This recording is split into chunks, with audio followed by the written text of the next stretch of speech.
नमस्कार, मी अमित कोळेकर. तरुण भारत न्यूज बुलेटिनमध्ये आपल्या सर्वांचं स्वागत. आता पाहूयात आजच्या ठळक घडामोडी. पंतप्रधान नरेंद्र मोदी यांनी शनिवारी 18व्या व्हर्च्युअल रोजगार मेळाव्यात देशभरातील 61,000 तरुणांना नियुक्ती पत्रांचे वितरण केले. गृह मंत्रालय, आरोग्य व कुटुंब कल्याण मंत्रालय, वित्तीय सेवा विभाग, उच्च शिक्षण विभागासह विविध केंद्रीय विभागामध्ये या नियुक्त्या करण्यात आल्या आहेत. यानिमित्त देशभरात 45 ठिकाणी रोजगार मेळाव्याचे आयोजन करण्यात आले होते. आपल्या व्हर्च्युअल भाषणात पंतप्रधानांनी तरुणांसाठी नव्या रोजगार संधी निर्माण करण्यावर सरकारचा भर असल्याचे सांगितले.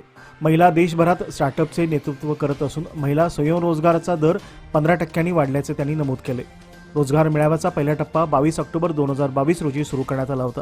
आतापर्यंत या उपक्रमातून 1.1 दशलक्षहून अधिक तरुणांना रोजगार मिळाल्याची माहिती पंतप्रधानांनी दिली. वाढते रस्ते अपघातांना आळा घालण्यासाठी बेळगाव जिल्हा पोलीस दलाने शून्य सहनशीलता धोरण स्वीकारले असल्याची माहिती पोलीस अधीक्षक के रामराजन यांनी दिली.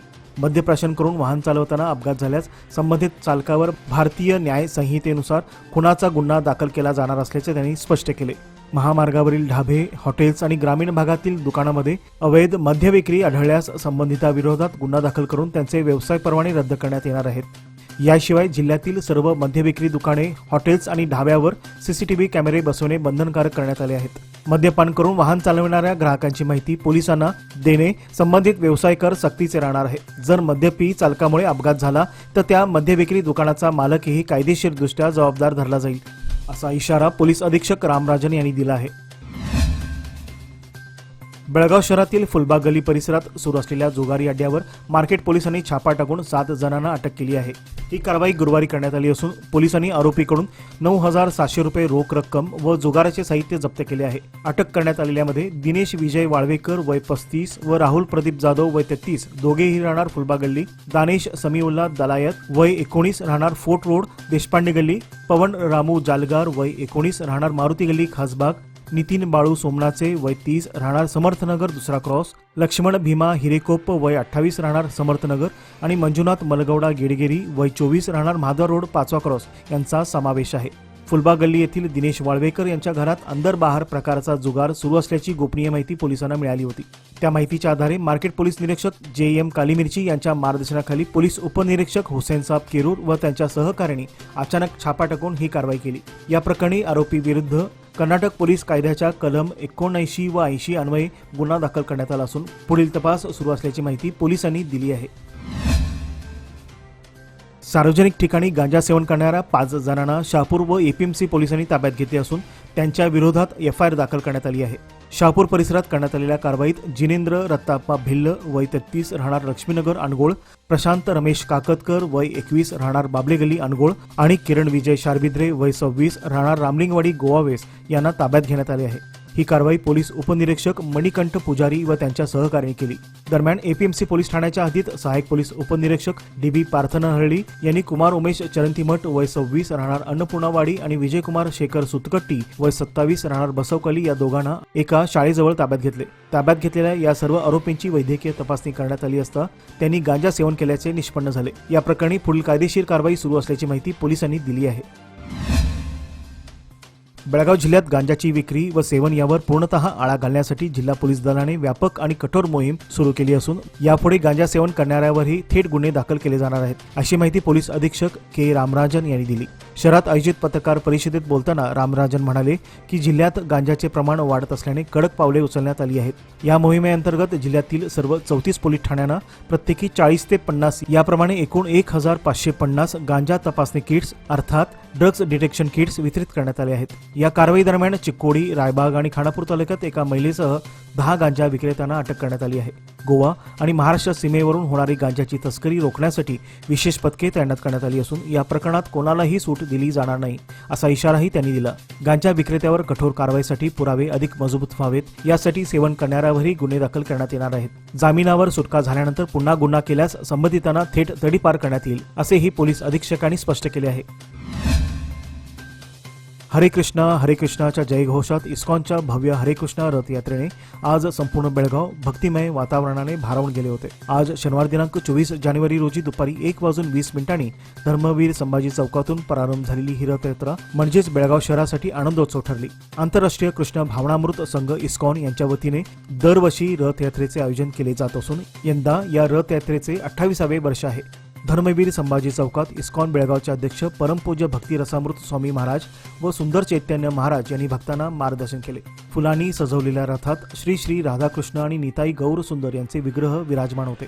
यावेळी खासदार इराण्णा कडाडी यांच्या हस्ते रथ पूजन व आरती करून श्रीफळ वाढविल्यानंतर रथयात्रेस प्रारंभ झाला। रथ ओढण्यासाठी पुरुष व महिला भक्तांनी दोन्ही बाजूनी दोरखंड धरून सहभाग घेतला, तर समोर भक्त हरिनाम आणि नृत्य कीर्तनात तल्लीन झाले होते। भगवान श्रीकृष्णाच्या जीवनावर आधारित भीष्म, शरपंजरी, नरसिंह देव, कालिया मर्दन, विविध कृष्णलीला आदी देखाव्यांनी भाविकांचे लक्ष वेधले होते। धर्मवीर संभाजी चौकातून सुरू झालेली ही रथयात्रा खडे बाजार, बेळगाव, गणपत गल्ली व टिळक चौक मार्गे शहापूर परिसरात दाखल झाली आणि अखेरीस इस्कॉन मंदिरातील श्री श्री राधा गोकुळानंद मंदिरामागील शामियानात रथयात्रेची सांगता झाली। चोरला घाटात जंगल परिसरात अज्ञात व्यक्तीकडून सुकून गेलेल्या झाडांच्या पाल्याला आग लावण्यात आल्याचा गंभीर प्रकार समोर आला आहे।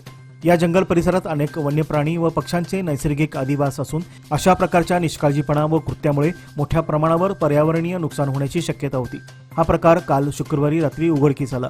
आगीने रौद्ररूप धारण करून ती जंगल परिसरात वाढण्यापूर्वी त्या मार्गावरून जाणाऱ्या काही जागरूक समाजसेवकांनी तात्काळ प्रसंगावधान दाखवत आग विझवली।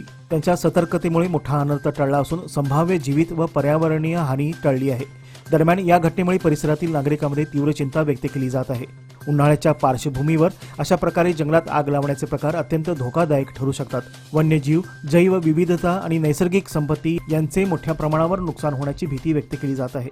प्रशासनाने या घटनेची गंभीर दखल घेऊन संबंधित अज्ञात व्यक्तीचा शोध घेऊन त्याच्यावर कठोर कारवाई करावी अशी मागणी होत आहे। तसेच नागरिकांनी आणि प्रवाशांनी जंगल परिसरात आग लावण्यासारख्या कृत्यापासून दूर राहावे। अशा घटना आढळल्यास तात्काळ प्रशासन आणि वन विभागाला कळवावे असे आवाहन करण्यात आले आहे। पतंगाने मला काय शिकवलंय सांगू? वर जाता जाता दोर सुटू देऊ नका। थोडी तरी इन्व्हेस्टमेंट एफडी मध्ये नक्की करा, कारण एफडी आहे तर स्टडी आहे। लोकमान्य एफडी सोबत मिळवा best interest rate. Lokmanya FD आहे तर स्टडी आहे।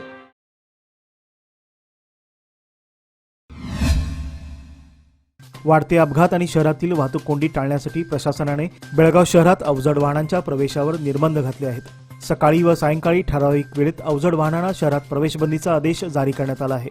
या आदेशाचे उल्लंघन करणाऱ्या वाहन चालकावर दंडात्मक कारवाई सुरू करण्यात आली असून ही कारवाई काल शुक्रवार दिनांक 23 जानेवारीपासून प्रत्यक्षात राबवण्यात येत आहे। वाहतूक पोलिसांनी शहराच्या प्रमुख प्रवेशद्वारावर तपासणी करत वाहतुकीचे नियम मोडणाऱ्या अनेक अवजड वाहन चालकावर कारवाई केली। शुक्रवारी प्रवेशबंदीच्या वेळेत शहरात प्रवेश करण्याचा प्रयत्न करणाऱ्या वाहनांना अडवून त्यांच्यावर दंड आकारण्यात आला। प्रशासनाकडून पुढील काळातही सदर कारवाई अधिक कठोरपणे राबवली जाणार असल्याचे संकेत देण्यात आले आहेत। दरम्यान ठराविक वेळेत अवजड वाहनांना शहरात प्रवेश न दिल्यामुळे सकाळी व रात्रीच्या सुमारास बेळगाव शहराबाहेर अवजड वाहनांच्या लांबच लांब रांगा लागल्याचे चित्र दिसून येत आहे। मात्र नागरिकांच्या सुरक्षिततेसाठी हा निर्णय आवश्यक असल्याचे प्रशासनाचे म्हणणे आहे। बेळगाव उत्तरचे आमदार आसिफ शेठ यांनी इस्लामिया हायस्कूलतर्फे आयोजित विज्ञान प्रदर्शन व फूड फेस्टिवलला भेट देऊन शिक्षण हेच आपल्या कार्याचे प्रमुख प्राधान्य असल्याचे अधोरेखित केले। यावेळी त्यांनी विद्यार्थ्यांशी संवाद साधत विज्ञान मॉडेल्स व विविध प्रदर्शने पाहिली आणि जिज्ञासा, नवोन्मेष व प्रत्यक्ष शिक्षण कौशल्य विकसित करण्याचे आवाहन केले। विद्यार्थ्यांच्या कल्पकतेचे व मेहनतीचे कौतुक करताना अशा उपक्रमामुळे वैज्ञानिक दृष्टिकोन व आत्मविश्वास वाढीस लागतो असे त्यांनी नमूद केले। शाळांना नियमित भेट देणे व विद्यार्थ्यांशी थेट संवाद साधणे हे आपल्या दृष्टीने महत्त्वाचे असून शैक्षणिक विकास हा आपल्या कार्याचा केंद्रबिंदू असल्याचे आमदार सेठ यांनी स्पष्ट केले। तसेच विद्यार्थ्यांच्या शैक्षणिक व वैयक्तिक जडणघडणीत शिक्षण व शाळा व्यवस्थापनाची भूमिका अत्यंत मोलाची असल्याचे त्यांनी अधोरेखित केले। कार्यक्रमावेळी शाळा व्यवस्थापन व शिक्षक वर्ग मोठ्या संख्येने उपस्थित होता। येत्या 26 जानेवारी रोजी प्रजासत्ताक दिनाच्या पार्श्वभूमीवर सरदार मैदानावर श्वान व मांजर प्रदर्शन 2026 आयोजित करण्यात आले आहे। बेळगाव जिल्हा प्रशासन, जिल्हा पंचायत, पशुसंगोपन खाते, कर्नाटक पशुवैद्यकीय संघ तसेच इतर संबंधित संस्थांच्या संयुक्त विद्यमाने हा कार्यक्रम होणार असल्याची माहिती पशुसंगोपन खात्याचे प्रभारी उपसंचालक डॉक्टर आनंद पाटील यांनी दिली। या प्रदर्शनाच्या माध्यमातून पशुपालकांना मार्गदर्शन करण्यात येणार असून प्राणी कल्याण, रेबीज प्रतिबंधक उपाययोजना तसेच नागरिकांच्या आरोग्यविषयक जनजागृती जनजागृतीवर विशेष भर दिला जाणार आहे. कार्यक्रमात विविध जातींचे कुत्रे व मांजरांचे प्रदर्शन, मांजरापासून घ्यावयाच्या आवश्यक खबरदारीविषयी माहिती तसेच कुत्रे दत्तक घेण्यासंबंधी जनजागृती अभियान राबवले जाणार आहे. याशिवाय पेट शॉप व पेट ब्रीडर यांच्या परवाना नोंदणीविषयी माहिती, भटक्या कुत्र्यांचे निर्बीजीकरण, रेबीज नियंत्रण तसेच लसीकरण कार्यक्रमासंबंधी मार्गदर्शन करण्यात येणार आहे. लहान मुलांमध्ये प्राण्याबाबत प्रेम व जबाबदारीची भावना निर्माण व्हावी यासाठी निबंध व चित्रकला स्पर्धेचेही आयोजन करण्यात आले आहे.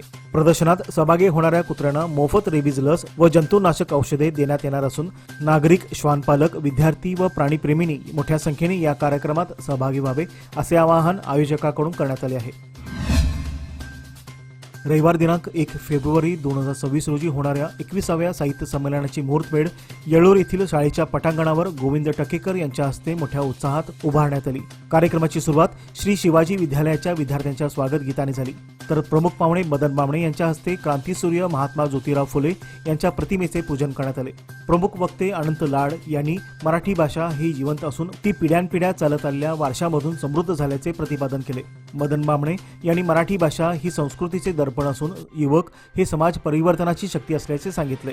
येळूर ग्रामीण साहित्य संघाच्या वतीने सीमा भागात मराठी विषयात प्रथम येणाऱ्या विद्यार्थ्यास 5,001 रुपयांचे रोख बक्षीस व स्मृतिचिन्ह देण्यात येणार असल्याची घोषणा करण्यात आली. तसेच येळूर 10वी परीक्षा केंद्रात प्रथम, द्वितीय व तृतीय क्रमांक पटकावणाऱ्या विद्यार्थ्यांना किरण धामणेकर यांच्याकडून रोख बक्षीस व साहित्य संघाकडून स्मृतिचिन्ह देण्यात येणार आहे. यासाठी सर्व शाळा व विद्यार्थ्यांनी श्री शिवाजी विद्यालयाचे मुख्याध्यापक SB मजूकर यांच्याशी संपर्क साधावा. विद्यार्थ्यांच्या मार्क्स कार्डवर शाळेचा अधिकृत शिक्का असणे आवश्यक आहे असे साहित्य संघाच्या वतीने कळवण्यात आले आहे. कार्यक्रमाला शिक्षक वृंद, साहित्य संघाचे पदाधिकारी व ग्रामस्थ मोठ्या संख्येने उपस्थित होते. सद्गुरू श्री वामनराव पै प्रणित जीवन विद्या मिशन ज्ञान साधना केंद्र बेळगाव यांच्या वतीने प्रजासत्ताक दिनाचे औचित्य साधून राष्ट्र प्रगती व विश्वशांतीचा संदेश देण्यासाठी भव्य विश्व प्रार्थना रॅलीचे आयोजन करण्यात आले आहे. सदर रॅलीला सोमवारी धर्मवीर संभाजी महाराज चौक येथून प्रारंभ होऊन किर्लोस्कर रोड, समादेवी मंदिर, राणी चन्मा सर्कल, चव्हाट गल्ली, खडे बाजार, गणपत गल्ली मार्गे मारुती गल्लीतील मारुती मंदिर येथे सांगता होणार आहे. सद्गुरू श्री वामनराव पै यांच्या 103व्या जयंतीनिमित्त प्रत्येक कृती राष्ट्रहिताची, विश्वशांतीची या घोषवाक्याखाली जीवन विद्या मिशनतर्फे विविध सामाजिक व शैक्षणिक उपक्रम राबवले जात आहेत. राष्ट्र हाच देव ही जीवन विधीची मूलभूत शिकवण नागरिकांमध्ये राष्ट्राप्रती आदर, प्रेम व कर्तव्य भावना जागृत करते असे मिशनचे मत आहे. रॅलीचे उद्घाटन मान्यवरांच्या हस्ते होणार असून समाज प्रबोधन करणारे, संदेश देणारे चित्ररथ हे विशेष आकर्षण ठरणार आहेत. तसेच जीवन विद्या मिशनच्या विविध उपकेंद्रामार्फत जिवंत देखाव्यांचे सादरीकरण करण्यात येणार आहे. बेळगाव शहर व परिसरातील नागरिकांनी मोठ्या संख्येने यावेळी सहभागी होऊन राष्ट्राप्रती कृतज्ञता व्यक्त करावी असे आवाहन जीवन विद्या मिशन बेळगाव शाखेच्या वतीने करण्यात आले आहे. तुम्ही मला रक्त द्या, मी तुम्हाला स्वातंत्र्य देईन अशी सिंहगर्जना करणाऱ्या नेताजी सुभाषचंद्र बोस यांचे विचार विद्यार्थ्यांनी आत्मसात करून राष्ट्रप्रेम जपले पाहिजे असे प्रतिपादन विमल फाउंडेशनचे अध्यक्ष किरण जाधव यांनी केले. टिळकवाडी येथील नेताजी सुभाषचंद्र बोस लेले मैदानावर मजगाव येथील नेमवा कुडची हायस्कूल व टिळकवाडी माध्यमिक विभाग शारीरिक शिक्षण संघटनेच्या वतीने 129वी नेताजी सुभाषचंद्र बोस जयंती व शारीरिक शिक्षण दिन साजरा करण्यात आला. उद्घाटनाप्रसंगी प्रमुख पाहुणे म्हणून महापौर मंगेश पवार, माजी उपमहापौर आनंद चव्हाण व अध्यक्षस्थानी JU घाडी आदी उपस्थित होते. प्रारंभी मान्यवरांच्या हस्ते ध्वजारोहण करण्यात आले. त्यानंतर विद्यार्थ्यांनी शिस्तबद्ध पथसंचलन व शारीरिक कवायती सादर करून मानवंदना दिली. यावेळी निवृत्त शारीरिक शिक्षक देवकुमार मंगळनवर यांचा शाल, श्रीफळ व पुष्पगुच्छ देऊन सत्कार करण्यात आला. महापौर मंगेश पवार व माजी उपमहापौर आनंद चव्हाण यांनी हे मनोगत व्यक्त करून नेताजींच्या राष्ट्रनिष्ठेचा आदर्श मांडला. कार्यक्रमाचे सूत्रसंचालन प्रकाश पवार यांनी केले, तर आभार पद्मराज बस्तवाड यांनी मानले. श्री मंगाई देवी महिला मंडळ आनंदनगर 2रा क्रॉस वडगाव येथे तिळगुळ समारंभ व हळदी कुंकू कार्यक्रम उत्साहात पार पडला. या कार्यक्रमास जीवन विद्या मिशनच्या प्रबोधनकार अर्चना जाधव व देविका खंडूकर प्रमुख पाहुण्या म्हणून उपस्थित होत्या. मंडळाच्या अध्यक्षा प्रतिमा संतोष पवार तसेच उपाध्यक्षा शीतल बाळासाहेब जोवेकर यांच्या उपस्थितीत कार्यक्रमाची सुरुवात करण्यात आली. सूत्रसंचालन प्रज्ञा मनोज पवार यांनी केले, तर प्रबोधनकार अर्चना जाधव यांनी महिलांना आत्मिक व ईश्वराशी असलेल्या नात्याचे महत्त्व सोप्या शब्दात उलगडून सांगितले. ईशस्तवन कुमारी श्रीनिधी मनोज पवार तर आभार प्रदर्शन रेखा परब यांनी केले. यावेळी सर्व महिला सदस्यांनी आनंदी व खेळीमेळीच्या वातावरणात कार्यक्रम यशस्वी केला. याचबरोबर आजचे बातमीपत्र येथे संपले. अधिक माहिती आणि ताज्या घडामोडीकरता पाहत रहा तरुण भारत न्यूज चॅनल. तसेच आमच्या चॅनलला लाईक, शेअर आणि सबस्क्राईब करायला विसरू नका. विश्वासार्ह बातम्यांसाठी दररोज वाचा दैनिक तरुण भारत. धन्यवाद.